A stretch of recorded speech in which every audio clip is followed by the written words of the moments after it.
الفاتحة إلى حضرة حبيبنا وشفيعنا وقرة أعيننا ومولانا محمد صلى الله عليه وسلم وعلى آله وأصحابه وأزواجه وذرياته وأهل بيته أجمعين ثم إلى أرواح والدينا لآبائنا لأمهاتنا لأجدادنا لجداتنا لإخواننا لأخواتنا ولقرباتنا لمن له حق علينا لجميع المؤمنين والمؤمنات والمسلمين والمسلمات الأحياء من والأموات وخصوصا إلى روح الواقفين هذا المصلى ثم إلى روح سيدنا المؤلف هذا الكتاب شيخ زين الدين المريباري بأن الله ينفعنا به وبعلومه في الدارين. الفاتحة.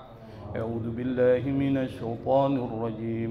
بسم الله الرحمن الرحيم. الحمد لله رب العالمين الرحمن الرحيم مالك يوم الدين إياك نعبد وإياك نستعين اهدنا الصراط المستقيم صراط الذين أنعمت عليهم غير المغضوب عليهم ولا الضالين. بسم الله الرحمن الرحيم. الحمد لله رب العالمين. اللهم صل وسلم على سيدنا محمد الفاتح لما أغلق والخاتم لما سبق ناصر الحق بالحق والهادي إلى صراطك المستقيم وعلى آله وأصحابه حق قدره ومقداره العظيم. سبحانك لا علم لنا إلا ما علمتنا إنك أنت العليم الحكيم ولا حول ولا قوة إلا بالله العلي العظيم. رب اشرح لي صدري ويسر لي أمري واحلل عقدة من لساني يفقهوا قولي. أما بعد. Ma'asyiral hadirin jamaah yang dimuliakan Allah Subhanahu wa taala. Pada kesempatan pertemuan sebelumnya kita sudah membahas taharah minal hadas. Yang hadas itu di dalam ilmu fikih dibagi ke dalam dua bagian. Ada hadas kecil, ada hadas besar. Hadas kecil itu dihilangkan dengan wudu yang kita sudah bahas dari rukunnya, kemudian kita bahas juga sunnah-sunnahnya, kita sudah bahas apa yang dimakruhkan di dalam persoalan ritual wudu, dan juga kita sudah membahas apa yang membatalkan wudu. Yang kedua, taharah minal hadasil akbar. Jadi hadas yang kedua itu adalah hadas besar. Nah, hadas besar itu tidak bisa dihilangkan dengan wudu, tetapi dihilangkan dengan al-ghuslu, mandi. Nah, pembahasan kita pada malam ini adalah terkait dengan fikih kaitan dengan taharah minal hadasil akbar, yaitu al-ghuslu. Qala al-musannif rahimahullah taala, babul ghusli. Bab artinya pembahasan. Al-ghusli itu artinya mandi, dari kata ghasala. Ghasala yagsilu ghuslun, itu artinya membasuh, yang kemudian diartikan mandi. Untuk memberikan argumen-argumen terkait dengan pentingnya mandi sebagai bentuk penyucian terhadap hadas besar, maka kemudian dihadirkanlah hadis-hadis untuk memperkuat. Dan ini salah satu sumber pengetahuan di dalam Islam itu, selain akal juga ada wahyu. Jadi wahyu itu tingkatan pertama. Kalau ditanya apa sumber pengetahuan dalam Islam, maka jawabannya dua. Yang pertama adalah wahyu, yang kedua adalah akal. Wahyu itu masuk di dalamnya Quran, tapi Quran itu lafaznya seringkali bersifat umum, perlu ada yang disebut dengan asyarah, al-bayan, yaitu hadis-hadis Rasulullah. Kalau kita ibaratkan di dalam pemerintahan negara itu ada undang-undang, ada peraturan pemerintah penjelas undang-undang. Di sini ada orang hukum nggak? Nggak ada. Kalau dihukum banyak ya? Kalau orang hukum jarang, tapi yang dihukum banyak. Nah, peraturan penjelas undang-undang itu kalau dalam bahasa tradisi keagamaan Islam namanya hadis. Nah, hadis ini ada yang sahih, ada yang dhaif, ada yang hasan. Dilihat dari mata rantai periwayatnya. Tapi kalau dikatakan hadis, itu dari Rasulullah. Tapi apakah benar ini hadis dari Rasulullah atau tidak, maka perlu ada kajian. Nah, hasilnya itu kemudian para ulama membaginya berdasarkan mata rantai periwayat atau rawinya itu ada 3. Hadis sahih, hadis hasan, ada hadis dhaif. Biar kita tahu nih orang Islam tentang kaitan dengan hadis. Akhrajat Tabrani an Ibni Umar radhiyallahu anhuma qala, akhraja itu dari kata kharaja, keluar, lalu dimasukkan huruf hamzah. Akhraja, akhraja yukhriju ikhraj, artinya mengeluarkan. Tetapi di dalam bahasa Arab ini artinya bukan mengeluarkan, tapi meriwayatkan. Ini perlu dipahami. Siapa yang meriwayatkan? Imam At-Tabrani. Di sini kita panggilnya Tabrani. Kalau di dalam bahasa Arab pakai Tabrani. Orang Betawi kan ada yang namanya Tabrani kan? Nah, itu dipanggil asal mulanya dari Tabrani ini. Tabrani itu siapa? Tabrani ini sama dengan Imam Bukhari, sama dengan Imam Muslim, sama dengan Imam An-Nasai, Ibnu Majah, At-Tirmidzi, yang mereka adalah kolektor hadis. Jadi pengumpul hadis. Dan mereka bekerja mengumpulkan hadis itu nggak dibayar, Pak. Itu adalah bagian dari khidmah kepada Islam. Tapi ingat, untuk mengumpulkan hadis itu mereka melakukan perjalanan yang panjang. Karena dulu nggak ada transportasi udara. Transportasi darat seperti kereta dan bus belum ada itu. Yang adanya apa tuh? Onta. Anda bisa bayangkan, onta itu jalannya lambat. Nah, untuk mengetahui hadis ini sahih atau tidak, mereka melakukan perjalanan. Itu amalnya banyak tuh para kolektor hadis. Sampai sekarang mereka dapat pahala terus-menerus tuh. Kenapa? Karena bagi dia ilmu itu bukan cuma sekedar ada hak ciptanya. Kalau kita kan sekarang kalau menulis buku, kemudian ada orang sebarin, kena itu apa tuh? Hak cipta atau royalti. Bahkan musik aja royalti itu. Anda mendengarkan suara burung bayar sekarang. Apalagi banyak kan? Lagi heboh-hebohnya sekarang tuh.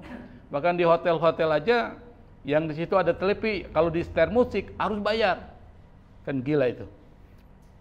Nah, mereka ini menyebarkan ilmu melalui mengumpulkan hadis. Yang hadis ini diriwayatkan dari Abdullah ibnu Umar. Siapa Abdullah ibnu Umar? Abdullah ibnu Umar ini adalah anaknya Umar bin Khattab. Dan beliau ini kalau diposisikan di dalam perawi hadis zaman Rasulullah atau para sahabat Nabi, termasuk di antara 7 perawi hadis yang banyak meriwayatkan hadis. Kalau ditanya siapa yang pertama, jawabannya Abu Hurairah. Nah, kalau ditanya siapa berikutnya yang masuk kategori 7, nah salah satunya adalah Abdullah ibnu Umar. Beliau meriwayatkan sebanyak 2.630 hadis. Tapi kalau Abu Hurairah itu sampai di atas 5.000-an hadis. Nah, bayangkan 5.000-an hadis diriwayatkan oleh Imam Abu Hurairah. Dan beliau ini termasuk sahabat Nabi yang istimewa, pemberani. Umur 15 tahun sudah ikut perang Khandaq. Kita 15 tahun masih main gundu, Pak. Ya, ini 15 tahun, bayangkan sudah ikut peperangan Khandaq, yaitu peperangan di mana strateginya adalah menggali parit untuk menjebak musuh.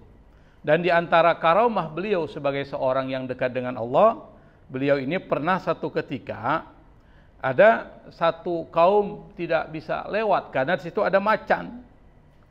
Nah, kaum itu nggak berani lewat. Kalau dia lewat pasti dia dimakan, diterkam. Abdullah ibnu Umar saat itu ada di situ di atas ontaknya. Turunlah dia dari unta, lalu kemudian macan itu didekati, dipegang telinganya, dijewer. Bayangkan, macan dijewer tuh, dipegang telinganya, lalu kemudian macan itu langsung jalan. Coba kalau kita jewer macan, Pak, terbalik gitu, kita diterkam oleh macan, dijewer lagi oleh macan itu. Nah, ini salah satu karomah dari Abdullah ibnu Umar. Apa kata beliau meriwayatkan dari Rasulullah sallallahu alaihi wasallam? Qala Rasulullah sallallahu alaihi wasallam, Rasul bersabda, "Idzal taqal khitanani wa ghabatil khashafatu faqad wajabal ghuslu anzala aw lam yanzil." Atau aw lam yunzil. Kata Nabi, idza apabila iltaqa itu bertemu. Apa yang bertemu? Al-khitanani, dua khitan. Khitan itu apa? Dua kemaluan, laki-laki dan perempuan. Wa ghabatil khasyafatu, dan khasyafah, yaitu hasyafah itu masuk ke dalam kemaluan yang lain tuh, hasyafah. Hasyafah itu ujung. Kalau kita lihat dakar itu ada ujungnya tuh, Pak. Nah, itu masuk tuh ke kemaluan perempuan, bertemu dan masuk ke dalamnya, faqad wajabal ghuslu, maka saat itu wajib mandi. Pertanyaannya, gimana kalau dia tidak mengeluarkan air mani misalnya?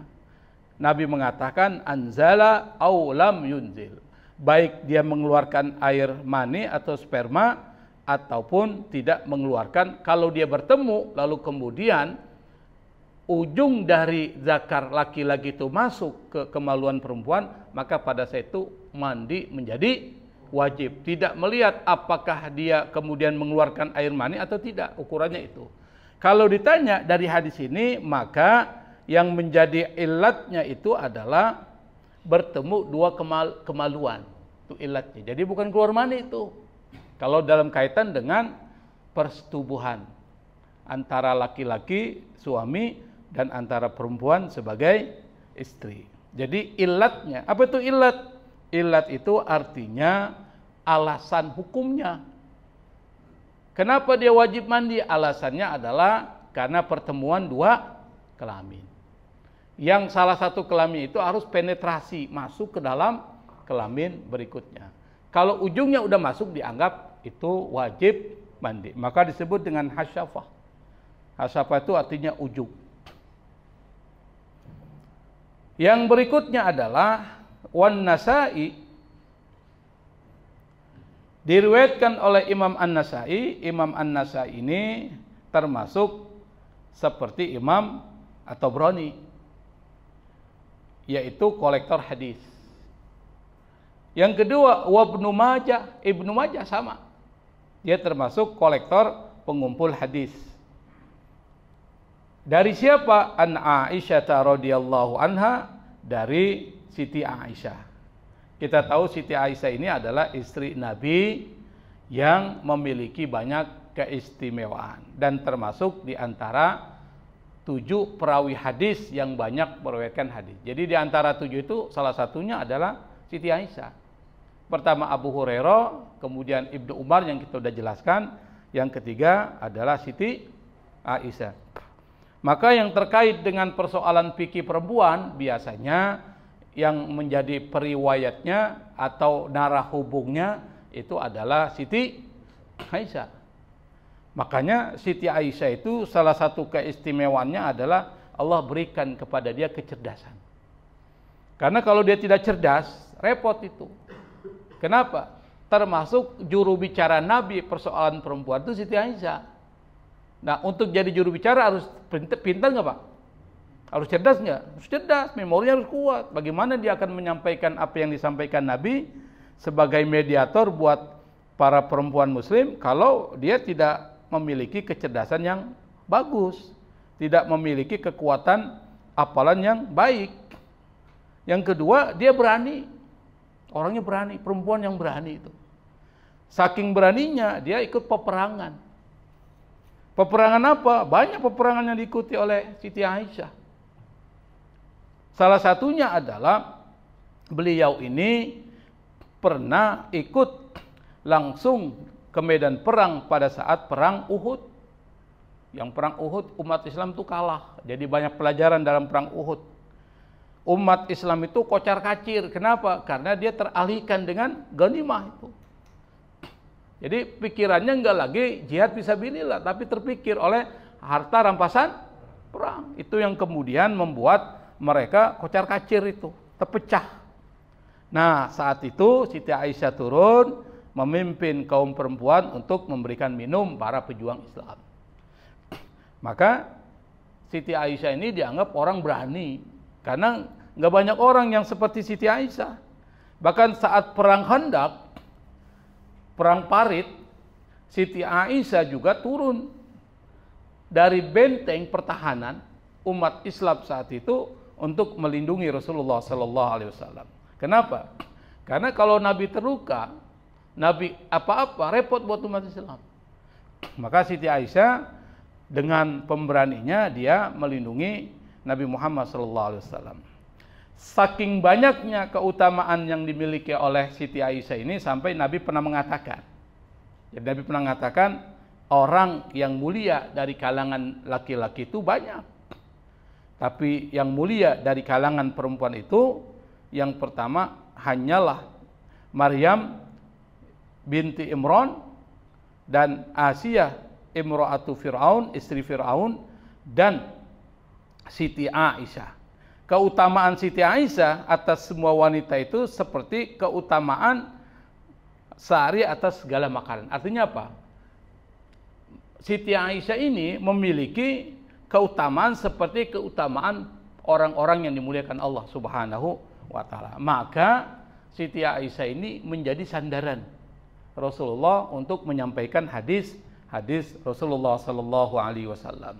Nah, salah satu hadis yang disampaikan oleh Siti Aisyah radhiyallahu anha dari Rasul mengatakan, idza staiqadha ahadukum, idza itu artinya apabila, idza jaa nasrullah, apabila datang pertolongan Allah. Idza istaiqadha itu artinya bangun. Ahadukum, salah seorang dari kalian bangun dari apa? Min naumihi, dari tidurnya. Faro'a, lalu dia melihat balalan, ada yang basah. Walam yara annahu ihtalama, tetapi dia berpikir dia nggak mimpi. Tapi ketika dia bangun, dia lihat ada basah. Tapi basahnya bukan orang kasih air ke situ, bukan.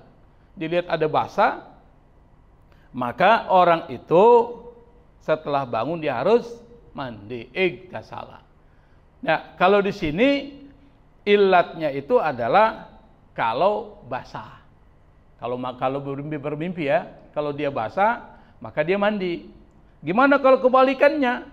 Wa idza ra'a annahu qad ihtalama, kalau dia bermimpi malam hari berhubungan sama istrinya mimpi. Walam yara balalan, tapi ketika selesai mimpi dia bangun, dia tidak lihat ada yang basah. Kira-kira wajib mandi enggak? Wajib mandi enggak? Nabi mengatakan fala ghusla alaih, tidak perlu mandi. Jadi dari hadis ini disimpulkan kalau orang itu bangun dari tidurnya lalu dia lihat ada celananya atau pakaiannya basah. Nih, basah. Dan dia enggak bermimpi. Dan dia merasa tidak bermimpi. Yang dimaksud mimpi, ya mimpi tadi, hubungan suami istri. Maka dia harus mandi. Kenapa? Karena ukurannya itu adalah keluar mani, basah itu. Tapi kalau dia bermimpi, berhubungan suami istri, tetapi pada saat dia bangun tidak ditemukan adanya basah, maka tidak wajib mandi. Bisa dipahami kan nih Pak? Bisa ya? Nah, pertanyaannya adalah terkait dengan persoalan apa ilatnya?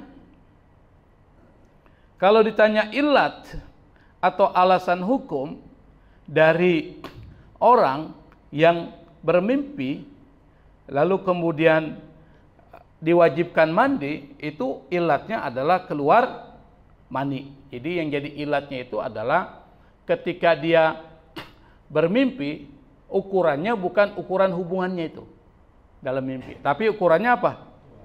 Kalau dia keluar mani, itu ukurannya tuh khurujul mani.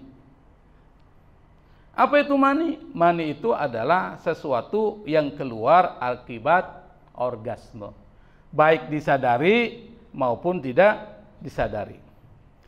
Karena kalau seandainya orang itu keluar mani, pasti basah. Itu ukurannya. Meskipun dia tidak bermimpi. Kenapa? Karena keluar mani itu menunjukkan tercapainya syahwat yang sempurna.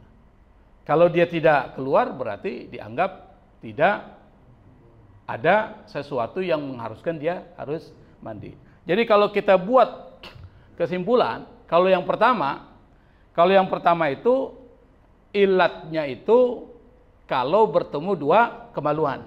Satu, dia keluar mani atau tidak keluar mani tetap harus mandi. Itu satu tuh. Kalau berhubungan suami istri. Yang kedua, kalau mimpi. Kalau mimpi ilatnya apa? Khurujul mani, keluar mani. Ukurannya apa? Basah.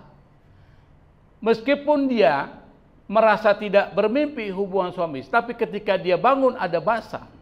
Yang basah itu adalah mani, bukan cairan yang lain selain air mani, maka dia wajib mandi. Karena yang jadi ilatnya itu adalah khurujul mani, keluar mani. Maka kalau dia tidak bermimpi misalnya, tetapi keluar basah, atau dia bermimpi hubungan suami istri tapi tidak keluar, tidak basah, wajib mandi enggak? Tidak wajib mandi. Itu dua kasusnya di dalam hadis Rasulullah SAW. Dan yang membahas tentang ini cuma Islam, Pak. Agama-agama lain nggak pernah bahas yang begini nih. Kenapa? Karena agama-agama lain dipertanyakan juga, benar nggak dari sumber aslinya, yaitu Allah Subhanahu wa Ta'ala. Kalau sumbernya sama, otomatis sama. Maka Islam ini adalah penyempurna agama sebelumnya. Dalam bidang tauhid kita sama. Tapi pada saat ketika hukum itu bisa beda-beda karena hukum menyesuaikan perkembangan zaman. Saya beri contoh misalnya pada zaman Nabi Adam, perkawinan itu antar saudara boleh nggak? Boleh. Buktinya apa? Qabil menikah dengan saudaranya Habil, Habil menikah dengan saudaranya Qabil, berarti silang. Dan itu satu darah. Kok boleh? Karena belum ada orang. Jadi boleh. Pada zaman Nabi Yakub, itu Nabi Yakub menikahi adik kakak sekaligus. Yang pertama adalah Rachel, Lia, disebut Lea itu. Maka muncullah celana Lea kan. Yang kedua Rahel, tulisnya Rohil. Kemudian di barat disebut dengan Rachel Maryam, Dr. Rahel. Itu kakak adik dinikahi. Boleh nggak zaman Nabi Yakub? Boleh. Buktinya Nabi Yakub menikahi kakak adik sekaligus. Kira-kira zaman sekarang nih, zaman umat Nabi Muhammad SAW, boleh nggak kita menikahi saudara kandung? Nggak boleh. Boleh nggak kita menikahi adik istrinya sama sekaligus masih hidup? Sekaligus. Nggak boleh. Wa antajma'u bainal ukhtaini illa ma qad salaf. Kata Allah dalam Al-Quran, dilarang menggabungkan dua saudari perempuan dalam satu waktu untuk dinikahi. Kecuali kalau seandainya apa? Meninggal, itu namanya turun ranjang. Misalnya kakaknya dinikahi oleh dia nih, meninggal, lalu dia kawin lagi dengan adiknya, itu boleh. Itu dianggap bukan satu waktu. Nah, termasuk di dalam syariat terkait dengan persoalan najis dan sebagainya itu mengalami perkembangan karena fikih berkembang. Sebagai contoh misalnya zaman Nabi Musa, kalau kena najis itu dipotong tuh. Enggak dibersihkan, tapi dipotong. Misalnya apa? Misalnya nih sarung kita kena kotoran, najis. Pada zaman Nabi Musa menghilangkannya apa? Dipotong tuh, dihilangkan. Tapi zaman Nabi Muhammad SAW diapakan? Dicuci bersih sampai hilang baunya, hilang warnanya dan hilang rasanya. Tapi nggak mungkin kita rasain kan? Yang pasti hilang semuanya. Itu dalam persoalan fikih memang mengalami perkembangan-perkembangan. Maka fikih itu bukan sesuatu yang bersifat sakral ya. Dia berubah. Ada fatwa haji nggak wajib lagi. Karena 30 tahun lagi kita belum tentu hidup. Iya. 40 tahun lagi baru bisa haji, belum tentu. Dan perkembangan hukum itu memang begitu. Contoh misalnya selain haji kan, sholat. Waktu COVID tuh, Bapak tahu COVID kan? Tahun 2000 berapa tuh? 20 sampai 2021. Dulu orang sholat kan harus rapat tuh. Pas Covid boleh nggak rapat? Dilarang tuh. Berarti hukum berubah. Dulu orang bisa pergi haji tahun sebelum 2020. Pada saat Covid, haji itu ditunda. Berarti ada penundaan hukum. Di dalam bahasa agama namanya nasakh. Boleh. Tapi bukan menghilangkan ibadah haji. Tapi menunda keberlakuan hukum. Itu artinya apa? Hukum berubah. Karena perubahan kondisi itu. Maka fikih itu berubah. Jangan ente misalnya, ini dari zaman dulu begini. Bisa jadi berubah sekarang. Contoh misalnya perempuan. Kalau haid boleh nggak masuk masjid? Zaman dulu nggak boleh, Pak. Kenapa nggak boleh? Ilatnya takut menodai masjid, mengotori masjid. Sekarang gimana nih? Dia mau belajar ngaji di masjid, sementara di dalam fikih klasik nggak boleh tuh. Maka kemudian orang nyari ilatnya. Ilat tidak bolehnya gimana? Ternyata ilatnya adalah talwisul masjid, bisa mengotori masjid. Gimana kalau pakai sesuatu yang bisa menghindari dia tidak keluar tuh? Sekarang kan banyak tuh alat, tek, membalut dan sebagainya. Kira-kira boleh nggak? Nah, para ulama kontemporer mengatakan boleh. Berarti berbeda dengan fikih klasik tuh. Makanya persoalan fikih itu lentur tuh. Tapi kalau tauhid dia ketat. Tapi persoalan fikih dia berubah-ubah. Bisa dipahami ya? Makanya jangan terlalu mensakralkan fikih. Artinya apa? Kalau nggak begini udah harus begini. Buktinya kunut, ada yang kunut, ada yang tidak kunut. Ada yang angkat tangan, ada yang tidak angkat tangan dalam sholat. Takbir. Takbirnya rukun, tapi angkat tangannya. Mazhab Syafi'i sunnah, mazhab Maliki makruh. Berarti beda itu. Itu yang disebut dengan hukum terjadi perbedaan pendapat. Nah, yang ketiga hadisnya adalah samuyah. Nah, ini agak aneh namanya samuyah. Samuyah diriwayatkan oleh sahabat Nabi yang bernama Samuyah, tapi kita jarang dengar nama ini nih. Tapi ada riwayatnya. Dari mana? Anas Samuyah. Jadi bukan sahabat Nabi. Dia adalah ulama yang meriwayatkan satu hadis dari Anas bin Malik. Nah, Anas bin Malik sekali lagi sama dengan Abdullah ibnu Umar, Siti Aisyah, Abu Hurairah, termasuk perawi hadis yang paling banyak riwayatin hadis. Anas bin Malik. Siapa Anas bin Malik? Anas bin Malik itu adalah asisten pribadinya Rasul. Makanya tidak heran kalau beliau banyak meriwayatkan hadis. Salah satu hadis yang diriwayatkan oleh Anas bin Malik radhiyallahu anhu adalah idza wajadatil mar'atu fil manami ma yajidur rajulu fal tagtasil. Ini terkait dengan perempuan. Kata Nabi, apabila menemukan, siapa yang menemukan? Al-mar'atu, perempuan. Kapan? Fil manam, dalam mimpinya. Ma yajidur rajul, seperti apa yang dialami oleh laki-laki. Artinya keluar mani. Jadi di dalam mimpinya perempuan bermimpi hubungan suami istri, lalu kemudian basah seperti yang ditemukan oleh laki-laki. Maka kata hadis Nabi ini fal tagtasil, maka perempuan itu harus mandi. Ini memperkuat hadis yang di atas. Kalau hadis yang di atas kan bicara tentang laki-laki. Kalau laki-laki bermimpi dan bermimpi itu kemudian basah, maka karena ilatnya adalah basah, dia harus wajib mandi. Lalu kemudian ada hadis Nabi mengatakan kalau perempuan bermimpi seperti yang ditemukan oleh laki-laki, yaitu basah tuh, maka dia wajib juga mandi. Berarti sama antara laki-laki dan perempuan. Cuma kita nggak tahu kan basahnya seperti apa. Kenapa? Itu adalah pengalaman masing-masing perempuan. Kita nggak tahu. Tapi dalam hadis Rasulullah SAW itu bisa dikatakan perempuan juga bisa mengalami seperti laki-laki bermimpi keluar sesuatu di dalam mimpinya. Yang berikutnya hadis keempat adalah wa Tabrani. Dari Imam At-Tabrani an Ibni Abbasin radhiyallahu anhu, dari Abdullah ibnu Abbas. Nah, Abdullah ibnu Abbas termasuk di antara 7 perawi. Kita sudah ketemu nih 5 orang nih. Yang pertama Abdullah ibnu Umar, yang kedua Aisyah, yang ketiga Anas, yang keempat Ibnu Abbas, berarti yang 4. Dan keempat sahabat Nabi ini termasuk 7 perawi terbanyak meriwayatkan hadis. Apa kata Ibnu Abbas meriwayatkan dari Rasulullah sallallahu alaihi wasallam? Innal malaikata, bahwa malaikat la tahdurul junub, dia tidak akan mendekati orang yang junub tuh. Artinya apa? Malaikat akan menjauhi orang yang junub, belum mandi. Misalnya junub apa? Misalnya dia berhubungan suami istri meskipun tidak keluar mani, itu junub.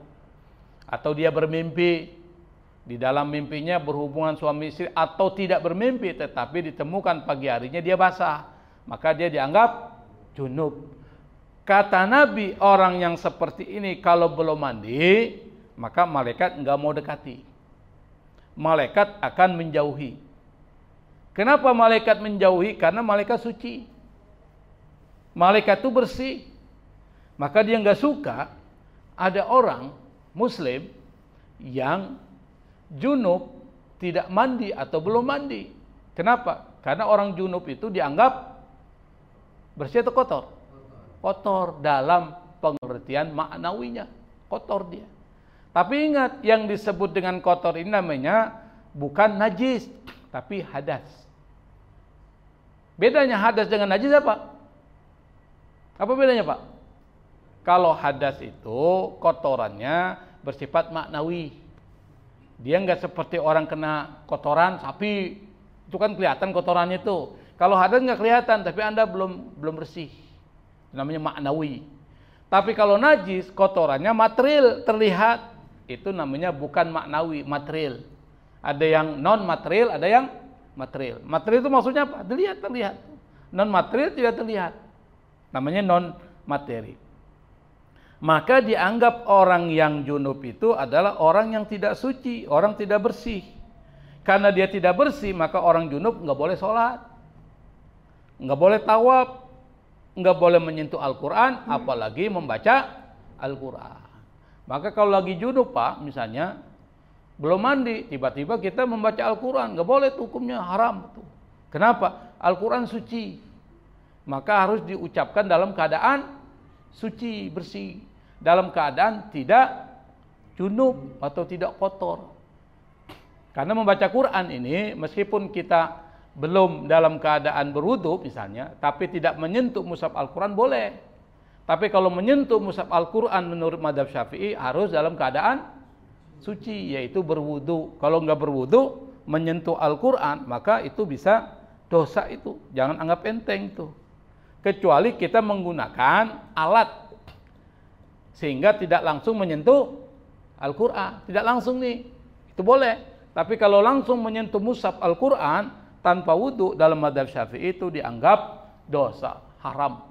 Tapi mazhab Hanafi boleh. Jadi dua mazhab beda-beda tuh.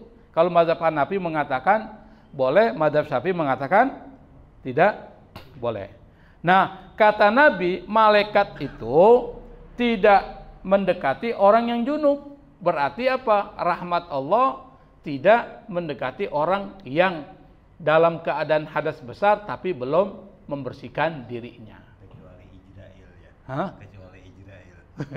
Kalau Israel lain itu nih. Ini malaikat rahmat nih, malaikat yang membawa rahmat. Kalau Israel serem dia. Wala al-mutadammihu bil khuluq, termasuk malaikat itu enggak akan dekati orang yang al-mutadammihu bil khuluq atau bil khuluq. Maksudnya apa? Orang yang menggunakan minyak wanginya berlebihan. Minyak wangi ini dia tempelkan di semua badannya, Pak. Berlebihan sehingga orang merasa tidak nyaman dengan minyak wangi itu. Ada yang begitu? Kalau di sini nggak ada, itu namanya pemborosan itu. Minyak wangi mahal-mahal dipakai semua, badannya disemprot tuh habis semua tuh. Sehingga baunya itu menyengat hidung tuh. Kata Nabi, malaikat tuh nggak akan mendekati orang seperti itu. Logis, yang pertama, orang yang seperti itu termasuk ikhwana syayatin. Temannya siapa? Setan. Kenapa temannya setan? Nah, boros. boros dia. Seharusnya pakai minyak wangi yang santai-santai aja. Kedua, itu bisa mengganggu orang. Kalau dia masuk ke masjid, terganggu nggak orang, Pak? Terganggu. Kalau orang terganggu sholatnya gara-gara dia, dosa dia. Artinya malaikat tidak mendekati, rahmat Allah jauh dari dia tuh. Kenapa? Karena banyak orang dirugikan karena dia. Pertama pemborosan, yang kedua bisa jadi dia pakai minyak wangi tujuannya supaya orang mengatakan dia wangi. Berarti apa? Ada unsur apa itu? Riaknya, ada unsur sombongnya. Maka dari fakta-fakta itu bisa disimpulkan, pantas kalau malaikat tidak mau mendekati orang itu. Maksudnya apa? Rahmat dan kasih sayang Allah tidak mendekati mereka. Namanya malaikat rahmat. Karena malaikat itu simbol. Simbol kesucian, simbol ketulusan, dan simbol dari kasih sayang tuh. Kalau malaikat tidak dekati, berarti apa yang terjadi dengan orang itu? Rezekinya susah, hidupnya tidak nyaman dan gelisah dan seterusnya. Kenapa? Karena malaikat jauh dari orang itu. Hatta yagtasila, kata Nabi, sampai keduanya itu membersihkan dirinya, maksudnya mandi. Supaya apa? Yang pertama, junubnya hilang. Yang kedua, wanginya hilang. Kenapa? Karena wangi itu bisa mempengaruhi kenyamanan orang.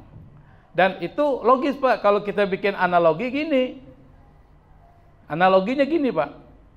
Kalau yang terkait dengan yang pertama, misalnya kita harus membersihkan diri dari junub. Seperti misalnya ada tamu yang penting mau datang ke rumah kita, tapi rumah kita berantakan banget tuh. Kira-kira kita perlu bersihkan nggak? Bersihkan. Sama, tamu VIP ini adalah malaikat. Mau datang ke kita, tapi kita dalam keadaan kotor. Maksudnya apa? Diri kita dalam keadaan junub, atau kita dalam keadaan yang seperti disebutkan oleh Rasul tadi. Kira-kira malaikat mau datang nggak? Malu nggak kita? Malu. Malaikat nggak akan masuk ke rumah yang seperti itu. Sama juga dengan orang yang pakai minyak wangi, misalnya di perpustakaan nih, Pak, atau di masjid. Ini orang pada ngumpul nih. Tiba-tiba ada orang masuk dengan menggunakan minyak wangi yang berlebihan. Kira-kira bisa diusir nggak oleh Pak DKM masjid? Bisa diusir, Pak. Anda keluar aja. Hilangkan wangi itu. Karena itu mengganggu jamaah yang sedang ibadah. Ikan diusir. Nah, seperti itu ilustrasi atau analoginya. Dan yang terakhir adalah hadis yang disampaikan oleh penulis kitab ini. Wa Abu Dawud wan Nasa'i, diriwayatkan oleh Imam Abu Daud. Abu Daud sekali lagi seperti Imam Bukhari, Imam Muslim, seperti An-Nasa'i, Ibnu Majah, dan Abu Daud ini adalah kolektor hadis. Kata beliau, wan Nasa'i, termasuk Imam Nasa'i, riwayat dari Rasulullah SAW, la tadkhulul malaikatu, malaikat tidak akan masuk baitan rumah, fihi suratun, yang di dalam rumah itu ada gambar. Yang dimaksud dengan gambar di sini adalah gambar yang bernyawa. Misalnya apa? Gambar manusia. Gambar apa lagi yang bernyawa? Binatang. Itu kata Nabi, la tadkhulul malaikatu baitan fi surah. Bagaimana kalau gambar orang tapi kepalanya hilang? Boleh nggak?